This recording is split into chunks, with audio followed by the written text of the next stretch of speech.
देशको सबैभन्दा ठूलो जिल्ला रहेको ठाउँ, देशको सबैभन्दा ठूलो गाउँपालिका रहेको ठाउँ, देशकै सबभन्दा गहिरो ताल रहेको ठाउँ, जुन गहिराईलाई आजसम्म कुनै सरकारले कुनै पार्टीले यो देशले बुझ्न सकेन, त्यो गहिराईलाई बुझ्न चाहन्छौं। त्यो गहिराई बुझ्ने पार्टी हो राष्ट्रिय स्वतन्त्र पार्टी।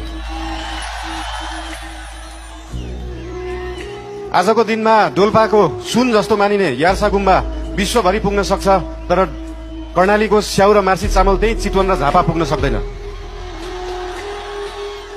यहाँको उत्पादनलाई कम्तीमा पनि देशभरि पुर्याउने पार्टी बन्न चाहन्छ राष्ट्रिय स्वतन्त्र पार्टी। देशमा अझै पनि भोकमरी छ, अझै पनि 4 वर्ष मुनिका बालबालिकाहरूको मृत्युदर एकदमै बढ्दो छ, महिलाहरूको आमाहरूको मृत्युदर बढ्दो छ। त्यो कर्णालीमा छ र त्यो कर्णालीको पीडालाई, गरिबीलाई, त्यो दुःखलाई बेच्ने नेता धेरै आए, त्यो गरिबीलाई बुझ्ने नेता धेरै आएका छैनन्। अहिलेसम्म कोही आएको छैन। त्यो बुझ्ने नेताहरू बन्न चाहन्छ राष्ट्रिय स्वतन्त्र पार्टीका नेताहरू।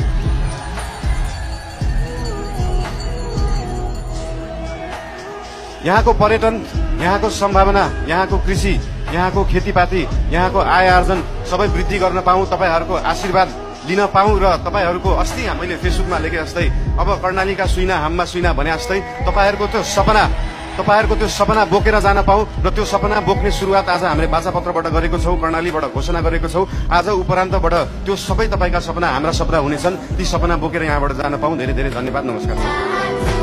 अत्याचार, आक्रमण, अपराध, असमझदारी, विकल्पविहीन विदेशी बे बन्छ भिकारी, शिकारी नेता अभिनेता बन्छ क्रान्तिकारी, बिगारी केटा केटी भोको पेट सिपाही।